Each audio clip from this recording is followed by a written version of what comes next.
Gold trusted gold buyers మీరు తాకట్టు పెట్టిన బంగారాన్ని విడిపించి ఈ రోజు ఉన్న మార్కెట్ ధరకు కొనబడును.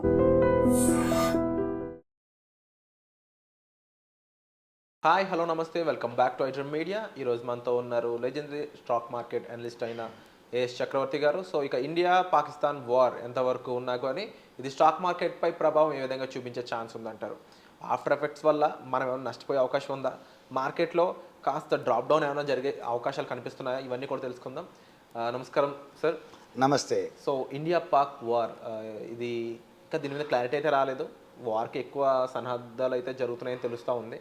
బట్ ఏ రకంగా జరిగిన ఇండియన్ స్టాక్ మార్కెట్పై గ్లోబల్ ఫ్యాక్టర్స్ పరంగా ఎటువంటి ఇంపాక్ట్ ఉంటుంది, ఈ వార్ పరంగా ఎలాంటి ఇంపాక్ట్ ఉంటుంది, సో ఏంటి ఫ్యూచర్?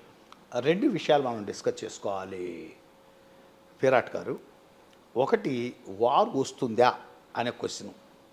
మీరు సోషల్ మీడియాలో కనుక గమనించినట్టయితే ప్రతి ఒక్క వ్యక్తి కూడా పాకిస్తాన్ పేసమార్చాలి, పీఓకు మొత్తం ఆక్రమించాలి, పాకిస్తాన్ లాహోర్దా కొట్టాలి, పాకిస్తాన్ అసలు మొత్తం ఆక్రమించాలి, పాకిస్తాన్కి తగిన బుద్ధి చెప్పాలి, పాకిస్తాన్ ఖబర్దార్, ఇలాంటి దేశభక్తి సంబంధించినటువంటి వీడియోలు అపారంగా నేను చూస్తున్నాను. వీటన్నిటి చూసిన తర్వాత నేను ఓపెన్గా చెప్పదలుచుకున్నాను. ప్రజలకి ఏంటంటే ఒక భావోద్వేగాలు ఉంటారు. నా పర్సనల్ ఒపీనియన్ అయితే గత 6 నెలల నుంచి మనం భారతదేశ రాజకీయాలు, భారతదేశ రాజకీయాలు కాదు, అంతర్జాతీయ రాజకీయాలు మనం పరిశీలించుకుంటున్నట్టయితే కొంత కుట్రకోణం కనపడుతుంది భారతదేశం మీద అనేది నాకు స్ట్రాంగ్ ఒపీనియన్. ఎందుకంటే మనం ప్రతి విషయాన్ని పరిగణలో తీసుకోవాలి.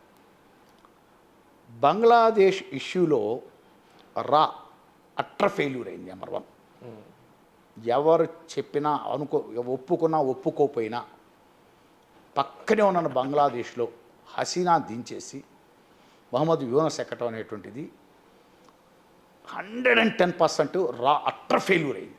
రీసెర్చ్ అండ్ అనాలిసిస్ ఇండియన్ సంబంధించి అట్టర్ ఫెయిల్యూర్. తర్వాత ఇండియన్ మిలిటరీ సంబంధించిన ఐబీ కూడా అట్టర్ ఫెయిల్యూర్ అయింది.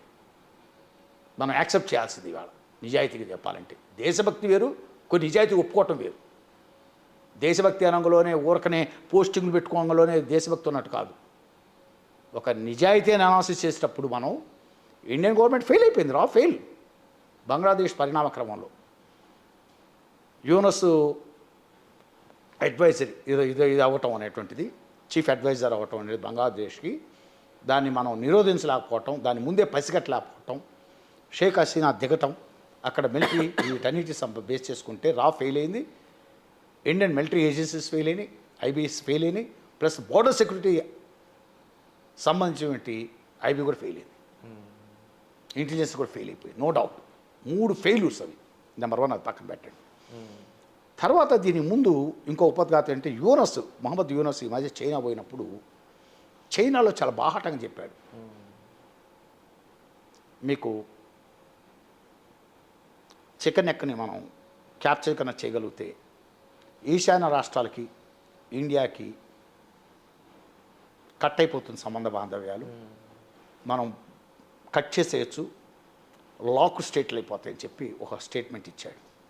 అంటే అంతర్జాతీయ రాజకీయాలు మనం నిశ్చితంగా పరిశీలించేటప్పుడు అది అయిపోయిన తర్వాత పాకిస్తాన్ ఆర్థికంగా చాలా దెబ్బతింది ఇవాళ. పాకిస్తాన్కి అంత ధైర్యం ఎక్కడి నుంచి వచ్చింది? Try to understand. ఇవాళ పుల్వామాలో దాడి చేసి ఒక 25 మందిని చంపేసేటువంటి ధైర్యం పాకిస్తాన్కి ఎక్కడి నుంచి వచ్చింది? అంటే ఫైనాన్షియల్ సపోర్ట్ ఉందంటారు. సో పాకిస్తాన్ దగ్గర రిజర్వ్ చూసుకుంటే 1 మంత్ సంబంధించి 1 month gold reserve, foreign exchange reserves. మరి అంత డేర్ ఎలా చేయగలిగారు? ఆర్థికంగా నలిగిపోతుంది, రాజకీయ అస్థిరత ఉంది, ఆర్థికమైన అస్థిరత్వంలో ఉంది, ఫారిన్ రిజర్వ్స్ లేవు, ఇన్ఫ్లేషన్ అన్కంట్రోలబుల్గా ఉంది అక్కడ పాకిస్తాన్లో. మరి ఇలాంటి సందర్భాల్లో అక్కడ ఉన్నటువంటి పుల్వామా దాడి చేసి 25 మందిని చంపేయటం అంటే దీని వెనక ఏదో సంథింగ్ రాంగ్, కుట్రకోవడం ఉంది. ఎందుకంటే యుద్ధం డిక్లేర్ చేయటం పెద్ద సమస్య కాదండి. ఇప్పుడు రష్యా ఉక్రెయిన్ మీద దాడి స్టార్ట్ చేయడానికి ముందు ఏమనుకున్నాడంటే మార్నింగ్ 6 o'clock స్టార్ట్ చేస్తే వారు లంచ్కి క్లోజ్ చేసేయచ్చు అనుకున్నాడు. లంచ్ టైం క్లోజ్ చేసేయచ్చు, ఏముంది ఉక్రెయిన్ అనుకున్నాడు.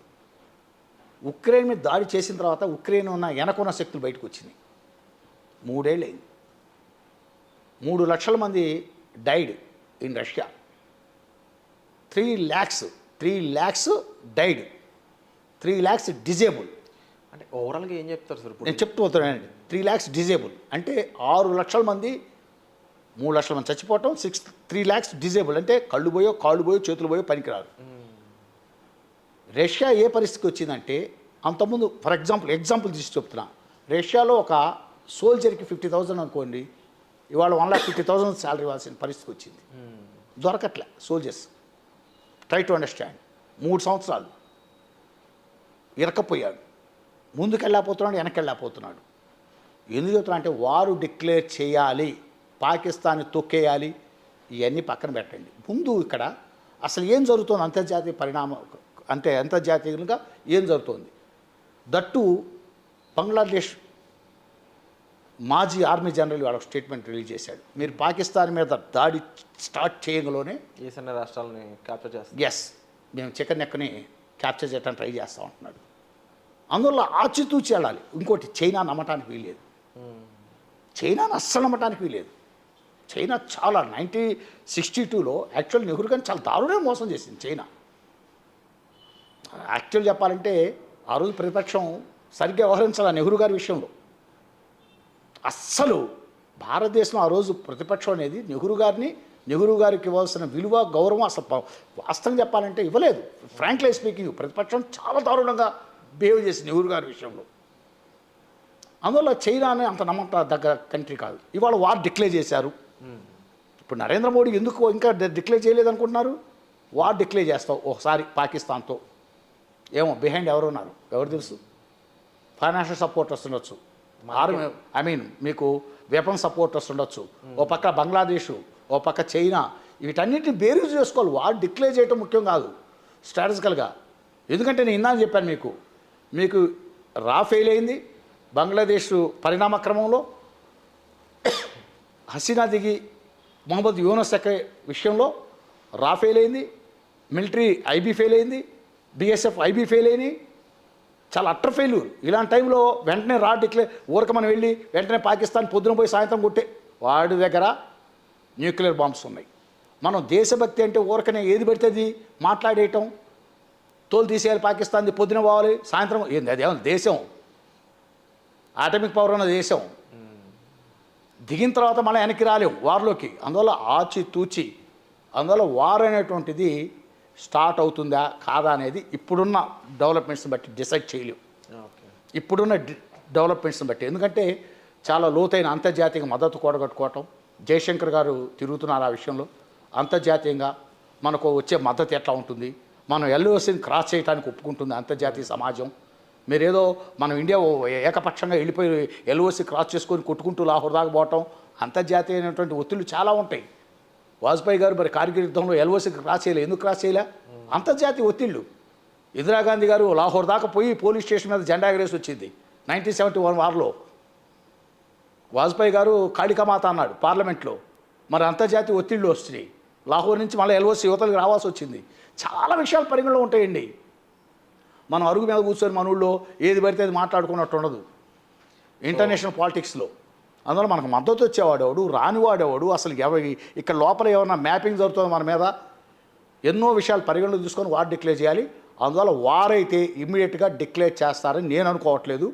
కొంచెం అంతర్జాతీయంగా ఉన్నటువంటి పరిస్థితులు, మనకు వచ్చే మద్దతులు ఇవన్నీ చూసుకొని ఒక 4-5 రోజుల తర్వాత కానీ ఓ డెసిషన్కి రారు. ఇప్పుడు ఈ క్షణంలో వెంటనే డెసిషన్ రాలేదు. సో ప్రస్తుతానికి వార్ అనేది మనం ఏదో సినిమాటిక్గా అనుకోవడం కాదు, కానీ రియల్ టైం మీరు అబ్జర్వ్ చేసినట్లయితే జియో పాలిటిక్స్ పరంగా ఇన్ని రకాల ఆబ్జెక్టివ్స్ ఉన్నాయి కాబట్టి ఇప్పుడు వార్ జరగడానికి స్కోప్ అనేది చాలా తక్కువ ఉన్నట్టు అని చెప్పి. తక్కువ నేను అనట్లేదు, తక్కువ అని కూడా నేను అనట్లేదు. కొంత ఎక్సర్సైజ్ చేయాలి దాని మీద, ఇంకా టైం కొంత ఎక్సర్సైజ్ చేయాలి. 1-2 రోజుల ముందు ఎక్సర్సైజ్ చేయాలి. మనకు అంతర్జాతీయంగా వచ్చే మద్దతు ఏంటి, మన ఫైనాన్షియల్ పొజిషన్ ఏంటి, అసలు వాళ్ళ వెనక ఏమన్నా బిహైండ్ థాట్స్ ఏంటి, పాకిస్తాను, బంగ్లాదేశ్, అసలు చైనా, వీళ్ళ యొక్క ఇంటర్నల్ ఐడియాలజీ ఏంటి, వీటన్నిటి మీద ఒక అవగాహనకు వచ్చి మనం దౌత్యపరంగా వాళ్ళతోటి చైనాతో కానీ మాట్లాడుకొని ఇంకా అమెరికాతో ఇట్లా అంతర్జాతీయంగా అతి ముఖ్యమైన దేశాలతో మాట్లాడుకుంటూ మనకు మద్దతు కూడగట్టుకొని వీటన్నిటిని బేస్ చేసుకొని వారిలో దిగాలి. అంతేగాని మనం ఏదో ఇక్కడ కూర్చొని వెంటనే పాకిస్తాన్ కొట్టేసేయాలి, తెల్లారి పొద్దునే అసలు లేకుండా చేయాలి. ఇవన్నీ ఏంటంటే ఊరక అవన్నీ రియల్ గ్రౌండ్లో చెల్లవండి. మనం ఇక్కడ మాట్లాడుకున్నట్టు ఉండదు. అక్కడ చాలా స్ట్రాటజికల్గా చాలా విషయాలను కూలంకుషంగా పరిశీలించుకొని ఇంకా టైం తీసుకుంటూ 2-3 రోజులు అయితే కానీ ఒక క్లియర్ పిక్చర్ రాదు. Yes sir, but thank you so much for the analysis. Stock market విషయం పక్కన పెడితే వార్క్ అయితే ఇలా ఉంది సిచ్యువేషన్ అనేది ఒక అనాలిసిస్ మీరు ఇవ్వడం ఒక రకంగా పాజిటివ్గానే కనిపిస్తుంది. సంహవ్ మనం ఇంటలెక్చువల్గా బిహేవ్ చేస్తాం కాబట్టి ఇంటర్నేషనల్గా, సో వేచి చూడాలి ఏం జరుగుతుంది నెక్స్ట్ అనేది. But thank you so much for information. Thank you.